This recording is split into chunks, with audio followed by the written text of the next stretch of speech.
ಒಂದು ಸ್ಕೂಲಿನಲ್ಲಿ ವಿದ್ಯಾರ್ಥಿಗಳಿಗೆ ಕಳ್ಳರು ಹೇಗಾಗಬೇಕು ಹೇಳಿಕೊಡಲಾಗುತ್ತೆ. ಈ ಸಣ್ಣ ಪುಟ್ಟ ರಾಜ್ಯಗಳೇನಿದಾವಲ್ಲ, ಕುಖ್ಯಾತಿಯನ್ನ ಗಳಿಸಿರುವಂತಹ ರಾಜ್ಯಗಳು ಮೋಸ್ಟ್ ವಾಂಟೆಡ್ ಕ್ರಿಮಿನಲ್ ಆಗಿ ತಯಾರು ಮಾಡಬೇಕು ನೀವು ಅಂತ ಹೇಳಿ ಹೋಗ್ತಾರಂತೆ ಪೋಷಕರು. ನಮಸ್ಕಾರ ವೀಕ್ಷಕರೇ, ನೀವು ನೋಡ್ತಾ ಇದ್ದೀರಾ ಗ್ಯಾರಂಟಿ ನ್ಯೂಸ್. ನಾನು ರಾಮ್ ಬಡ್ಗೇರ್. ವಿದ್ಯಾರ್ಥಿಗಳ ಸುದ್ದಿ ಎಲ್ಲ ಕಡೆಯೂ ಕೂಡ, ಅಂದರೆ ಏನೇ ಮಾಡಿದ್ರು ನೆಗೆಟಿವ್ ಆಗಲಿ ಪಾಸಿಟಿವ್ ಆಗಲಿ ದೇಶಾದ್ಯಂತಲೂ ಕೂಡ ಅದು ಬೇಗ ಹರಡಿಬಿಡುತ್ತೆ. ಆದರೆ ವಿದ್ಯಾರ್ಥಿಗಳು ಅಂತ ಅಂದಾಗ, ಶಾಲೆಗಳು ಅಂತ ಬಂದಾಗ ಒಂದು ಉತ್ತಮ ಗುಣಮಟ್ಟದ ಶಿಕ್ಷಣ ಕೊಡ್ಲಪ್ಪ ಅಂತ ಹೇಳಿ ಪೋಷಕರು ಕೂಡ ಬಯಸ್ತಾ ಇರ್ತಾರೆ. ಹಾಗೆ ಮಕ್ಕಳು ಉದ್ಧಾರ ಆಗಲಿ, ದೇಶದಲ್ಲಿ ಉತ್ತಮ ನಾಗರಿಕನಾಗಿ ಜೀವನ ಮಾಡಲಿ ಅಂತ ಹೇಳಿ ಪೋಷಕರ ಆಸೆ ಆಗಿರುತ್ತೆ, ಶಿಕ್ಷಕರ ಆಸೆ ಆಗಿರುತ್ತೆ. ಆದರೆ ಈ ಸ್ಟೋರಿ ಇದೆಯಲ್ಲ, ಇದು ನಿಜಕ್ಕೂ ಕೂಡ ಅಚ್ಚರಿಯ ಸ್ಟೋರಿ. ಒಂದು ರಾಜ್ಯದ ಒಂದು ಸ್ಕೂಲಿನಲ್ಲಿ ವಿದ್ಯಾರ್ಥಿಗಳಿಗೆ ಉತ್ತಮ ಗುಣಮಟ್ಟದ ಶಿಕ್ಷಣ ಸಿಗಲ್ಲ.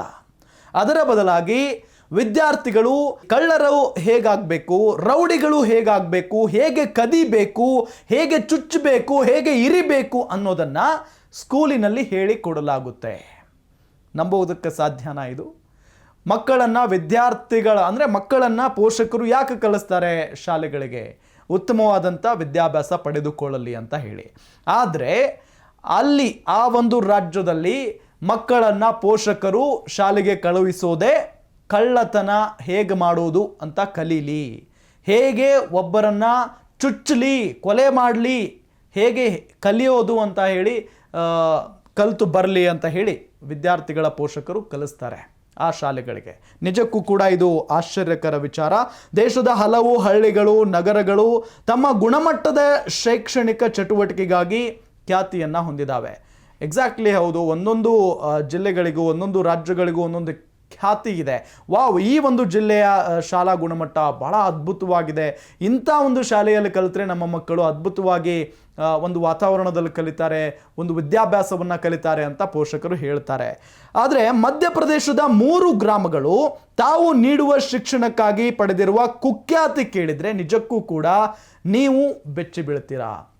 ಬಿಕಾಸ್ ಅಲ್ಲಿ ಏನಾಗುತ್ತೆ ಅಂತ ಅಂದರೆ, ಈ ಗ್ರಾಮಗಳಲ್ಲಿ ಮಕ್ಕಳಿಗೆ ನೀಡೋದು ಶಾಲಾ ಶಿಕ್ಷಣ ಅಲ್ಲ. ಆ ಗ್ರಾಮಗಳಲ್ಲಿ ಶಾಲಾ ಶಿಕ್ಷಣ ಸಿಗೋದಿಲ್ಲ. ಅಲ್ಲಿ ಸಿಗೋದು ಕಳ್ಳತನ, ದರೋಡೆ, ಪಿಕ್ ಪಾಕೆಟ್, ಅಕ್ರಮ ಮದ್ಯ ಮಾರಾಟ, ಸುಲಿಗೆಯ ತರಬೇತಿ. ಕಳ್ಳತನ ಹೇಗೆ ಮಾಡೋದು, ಜೊತೆಗೆ ಪಿಕ್ ಪಾಕೆಟ್ ಹೇಗೆ ಮಾಡೋದು, ಅಕ್ರಮ ಮದ್ಯ ಮಾರಾಟ ಹೇಗೆ ಮಾಡೋದು, ಸುಲಿಗೆ ಹೇಗೆ ಮಾಡೋದು, ಇದೆಲ್ಲದರ ಬಗ್ಗೆ ಆ 3 ಗ್ರಾಮಗಳ ಶಾಲೆಗಳಲ್ಲಿ ತರಬೇತಿಯನ್ನು ನೀಡ್ತಾರೆ. ರಾಜಧಾನಿ ಭೋಪಾಲ್ನಿಂದ 117 ಕಿಲೋಮೀಟರ್ ದೂರದ ರಾಜ್ಗರ್ ಜಿಲ್ಲೆಗೆ ಸೇರಿದಂಥ ಕಡಿಯಾ, ಗುಲ್ಖೇಡಿ ಮತ್ತು ಹುಲ್ಖೇಡಿ ಗ್ರಾಮಗಳು ಕ್ರಿಮಿನಲ್ಗಳನ್ನು ಉತ್ಪಾದಿಸುವಂಥ ಕಾರ್ಖಾನೆಗಳೇ ಅಂತ ಕುಖ್ಯಾತಿಯನ್ನು ಪಡೆದುಕೊಂಡಿದ್ದಾವೆ. ಇನ್ನೊಮ್ಮೆ ಹೇಳಿಬಿಡ್ತೀನಿ ಆ ಹೆಸರುಗಳನ್ನು.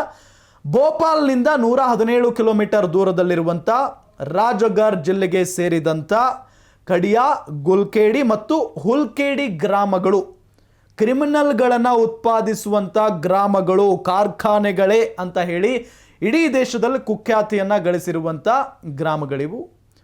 ಕ್ರಿಮಿನಲ್ಗಳನ್ನು ಉತ್ಪಾದಿಸುವ ಏನು ಕಾರ್ಖಾನೆಗಳು ಅಂತ ಕರೀತಾರೆ ಅಂತ ಅಂದರೆ, ಅಲ್ಲಿ ಎಷ್ಟರ ಮಟ್ಟಿಗೆ ಕ್ರಿಮಿನಲ್ಗಳು ಉತ್ಪಾದನೆ ಆಗಬಹುದು, ಜಸ್ಟ್ ಇಮ್ಯಾಜಿನ್. ಇನ್ನು ಈ ಕುಖ್ಯಾತಿ ಯಾಕೆ ಬಂತು, ಹೇಗೆ ನಡೆಯುತ್ತೆ ಅಲ್ಲಿ? ಈ ಗ್ರಾಮಗಳಲ್ಲಿರುವ ಹಲವು ಗ್ಯಾಂಗ್ಗಳು, ಈ ಗ್ರಾಮಗಳಲ್ಲಿ ಅಂದರೆ ಈ 3 ಗ್ರಾಮಗಳಲ್ಲಿರುವಂಥ ಹಲವು ಗ್ಯಾಂಗ್ಗಳು ತಮ್ಮದೇ ಆದಂಥ ಪ್ರತ್ಯೇಕ ತರಬೇತಿ ಕೇಂದ್ರಗಳನ್ನು ಹೊಂದಿದಾವಂತೆ. ತಮ್ಮದೇ ಆದಂಥ ತರಬೇತಿ ಕೊಡ್ತಾವಂತೆ ಆ ಗ್ಯಾಂಗ್ಗಳು. ತರಬೇತಿ ಶುಲ್ಕ 50,000 ರೂಪಾಯಿಯಿಂದ 3 ಲಕ್ಷ ರೂಪಾಯಿಯವರೆಗೆ ಇರುತ್ತಂತೆ. ಈ ತರಬೇತಿ ಯಾವುದಕ್ಕೆ? ಕೊಲೆ ಮಾಡೋದು ಹೇಗೆ ಅಂತ ಕಲಿಸ್ಕೊಡೋದಕ್ಕೆ, ಪಿಕ್ ಪಾಕೆಟ್ ಮಾಡೋದು ಹೇಗೆ ಅಂತ ಕಲಿಸ್ಕೊಡೋದಕ್ಕೆ, ಮದ್ಯ ಅಂದರೆ ಅಕ್ರಮ ಮದ್ಯ ಮಾರಾಟ ಹೇಗೆ ಮಾಡೋದು ಅಂತ ಕಲಿಸ್ಕೊಡೋದಕ್ಕೆ 50,000ದಿಂದ 3 ಲಕ್ಷ ರೂಪಾಯಿಯವರೆಗೆ ಫೀಸ್ ತಗೊಳ್ತಾರೆ. ತರಬೇತಿ ಅವಧಿ 3 ತಿಂಗಳಿನಿಂದ 1 ವರ್ಷ. 3 ತಿಂಗಳಾಗಬಹುದು, ಇಲ್ಲ 1 ವರ್ಷದವರೆಗೂ ಕೂಡ ತರಬೇತಿಯನ್ನು ನೀಡ್ತಾರಂತೆ ಈ ಗ್ಯಾಂಗ್ನವರು. ಬೇಕಾದ ಶಾಲೆ ಆಯ್ಕೆಯನ್ನು ಮಾಡಿಕೊಳ್ಳಬಹುದು.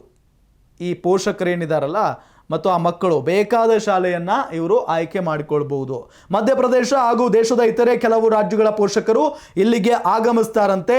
ಇಲ್ಲಿನ ಪಾತಕಿ ಗ್ಯಾಂಗ್ ಸಂಪರ್ಕ ಮಾಡ್ತಾರಂತೆ. ಇಲ್ಲಿನ ಅಂದ್ರೆ ಅವರ ದುಷ್ಕೃತ್ಯದ ತರಬೇತಿ ನೋಡಿ ತಮ್ಮ 10 ರಿಂದ 15 ವರ್ಷದ ಮಕ್ಕಳನ್ನ ಪೋಷಕರು ಅಲ್ಲೇ ಬಿಟ್ಟು ಹೋಗ್ತಾರೆ. ಅದು ಕೇವಲ ಮಧ್ಯಪ್ರದೇಶದ ಪೋಷಕರು ಮಾತ್ರ ಮಕ್ಕಳನ್ನ ಕರ್ಕೊಂಡು ಬರಲ್ಲ. ದೇಶದ ಬೇರೆ ಬೇರೆ ರಾಜ್ಯಗಳ, ಬಿಹಾರ ಆಗಿರ್ಬೋದು, ಒರಿಸ್ಸಾ ಆಗಿರ್ಬೋದು, ಹೀಗೆ ಈ ಸಣ್ಣ ಪುಟ್ಟ ರಾಜ್ಯಗಳೇನಿದಾವಲ್ಲ, ಕುಖ್ಯಾತಿಯನ್ನ ಗಳಿಸಿರುವಂಥ ರಾಜ್ಯಗಳು, ಅಲ್ಲಿನ ಪೋಷಕರು ತಮ್ಮ 10 ರಿಂದ 15 ವರ್ಷದ ಮಕ್ಕಳನ್ನ ಕರೆದುಕೊಂಡು ಬರ್ತಾರೆ. ಕರ್ಕೊಂಡು ಬಂದು ಅಲ್ಲಿ ಆ ಗ್ಯಾಂಗ್ಗಳು ಯಾವ ರೀತಿಯಾಗಿ ದುಷ್ಕೃತ್ಯದ ಬಗ್ಗೆ ಟ್ರೈನಿಂಗ್ ಕೊಡ್ತಾರೆ ಅಂತ ಹೇಳಿ ಕಣ್ಣಾರೆ ನೋಡಿ ಆ ಮಕ್ಕಳನ್ನ ಅಲ್ಲೇ ಬಿಟ್ಟು ಫೀಸ್ ಕೊಟ್ಟು ಹೋಗ್ತಾರೆ. ನಮ್ಮ ಮಕ್ಕಳನ್ನು ಕೂಡ ಕ್ರಿಮಿನಲ್ ಆಗಿ, ಮೋಸ್ಟ್ ವಾಂಟೆಡ್ ಕ್ರಿಮಿನಲ್ ಆಗಿ ತಯಾರು ಮಾಡಬೇಕು ನೀವು ಅಂತ ಹೇಳಿ ಹೋಗ್ತಾರಂತೆ ಪೋಷಕರು. ನೋಡಿ ಎಂತೆಂಥ ಪೋಷಕರು ಇದ್ದಾರೆ ನಮ್ಮ ದೇಶದಲ್ಲಿ ಅನ್ನೋದಕ್ಕೆ ಇದೊಂದು ಉದಾಹರಣೆ. ಇನ್ನು ಯಾಕೆ ಪೋಷಕರು ಈ ರೀತಿಯಾಗಿ ಮಾಡ್ತಾರೆ ಗೊತ್ತಾ? ಅವರಿಗೆ ಭರ್ಜರಿ ಆದಂಥ ಸಂಪಾದನೆ ಆಗುತ್ತೆ. ಮಕ್ಕಳು ಒಳ್ಳೆ ಉತ್ತಮವಾದಂಥ ಜಾಬ್ ಸಂಪಾದಿಸಿದ್ರೆ ಎಷ್ಟಪ್ಪ ಸಿಗುತ್ತೆ? 30 ರಿಂದ 40, ಎಕ್ಸ್ಪೀರಿಯನ್ಸ್ ಆದಂಗೆ 1 ಲಕ್ಷ 2 ಲಕ್ಷ ಸಿಗುತ್ತೆ.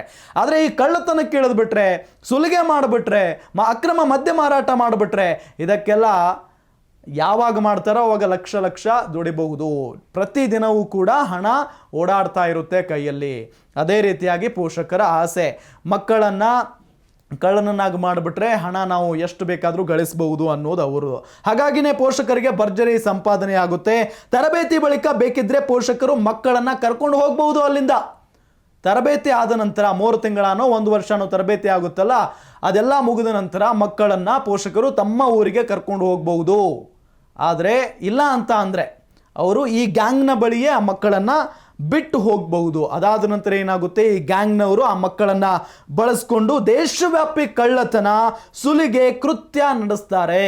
ದೇಶವ್ಯಾಪಿ, ಕೇವಲ ಒಂದು ರಾಜ್ಯದಲ್ಲಿ ಮಾತ್ರ ಅಲ್ಲ, ಅವರನ್ನ ಬೇರೆ ಬೇರೆ ರಾಜ್ಯಗಳಿಗೂ ಕೂಡ ಕಳಿಸ್ಕೊಡ್ತಾರೆ. ಅಲ್ಲಿ ಬೈಕ್ ಕದಿಯೋದಾಗಿರ್ಬೋದು, ಚಿನ್ನ ಬಂಗಾರ ಎಲ್ಲ ಕದಿಯೋದಾಗಿರ್ಬೋದು, ಪಿಕ್ ಪಾಕೆಟ್ ಮಾಡೋದಾಗಿರ್ಬೋದು, ಅಕ್ರಮ ಮದ್ಯ ಮಾರಾಟ ಮಾಡೋದಾಗಿರ್ಬೋದು, ಹೀಗೆ ಎಲ್ಲದರಲ್ಲೂ ಕೂಡ ತೊಡಗಿಸಿಕೊಳ್ಳುವಂತೆ ಹೇಳ್ತಾರೆ.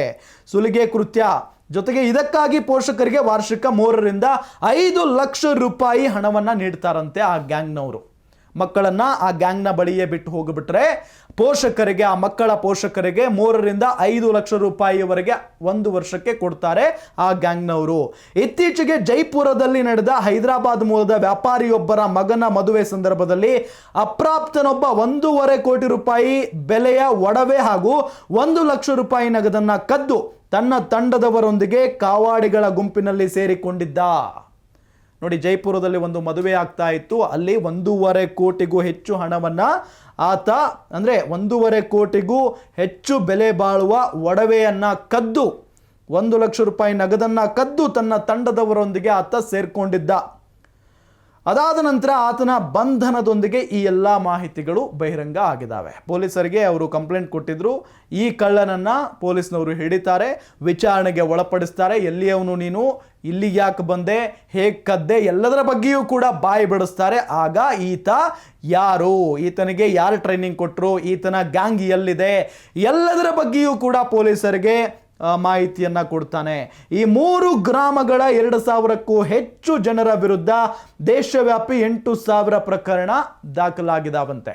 ಈ 3 ಗ್ರಾಮಗಳಲ್ಲಿ, ಮಧ್ಯಪ್ರದೇಶದ 3 ಗ್ರಾಮಗಳಲ್ಲಿ ಏನು ಕ್ರಿಮಿನಲ್ಗಳಾಗ್ತಾರಲ್ಲ, ಈ ಕೆಟ್ಟ ಅಂದ್ರೆ ಈ ಕೊಲೆ ಮಾಡೋದು, ಸುಲಿಗೆ ಮಾಡೋದರ ಬಗ್ಗೆ ಟ್ರೈನಿಂಗ್ ಪಡೆದುಕೊಳ್ತಾರಲ್ಲ, ಇದರ ಬಗ್ಗೆ ಎಲ್ಲದರ ಬಗ್ಗೆಯೂ ಕೂಡ ಮಾಹಿತಿಯನ್ನು ಪಡ್ಕೊಂಡ ನಂತರ ಇವರು ಅಲ್ಲಿ ಹೋಗಿ ವಿಚಾರಣೆ ನಡೆಸ್ತಾರೆ. 8,000ಕ್ಕೂ ಹೆಚ್ಚು ಪ್ರಕರಣಗಳು ಇಲ್ಲಿ ಟ್ರೈನ್ ಆದವರ ಹೆಸರಿನಲ್ಲಿ ದಾಖಲಾಗಿದ್ದಾವೆ ಅನ್ನೋದು ಗೊತ್ತಾಗ್ತಾ ಇರುವಂಥ ವಿಚಾರ. ಅಂದರೆ ಎಂತೆಂಥವರು ಇದ್ದಾರೆ ನಮ್ಮ ದೇಶದಲ್ಲಿ, ನಮ್ಮ ಸುತ್ತಮುತ್ತ ಅನ್ನೋದಕ್ಕೂ ಒಂದು ಉದಾಹರಣೆ. ಜೊತೆಗೆ ಪೋಷಕರ ಮೈಂಡ್ಸೆಟ್ ಏನಾಗ್ತಾ ಇದೆ, ಕೇವಲ ಹಣ ಹಣ ಹಣ, ಹೇಗಾದರೂ ಸಂಪಾದನೆ ಮಾಡಿ ಮಕ್ಕಳು ಕ್ರಿಮಿನಲ್ ಬೇಕಾದರೂ ಆಗಿ ಅನ್ನೋ ಮಟ್ಟಿಗೆ ಪೋಷಕರು ಯೋಚನೆ ಮಾಡ್ತಾ ಇದ್ದಾರೆ ಅನ್ನೋದಕ್ಕೆ ಇದೊಂದು ಉದಾಹರಣೆ. ನೋಡ್ತಾ ಇರಿ ಗ್ಯಾರಂಟಿ ನ್ಯೂಸ್, ಸುದ್ದಿ ಖಚಿತ, ನ್ಯಾಯ ನಿಶ್ಚಿತ. ಗ್ಯಾರಂಟಿ ನ್ಯೂಸ್, ಸುದ್ದಿ ಖಚಿತ, ನ್ಯಾಯ ನಿಶ್ಚಿತ.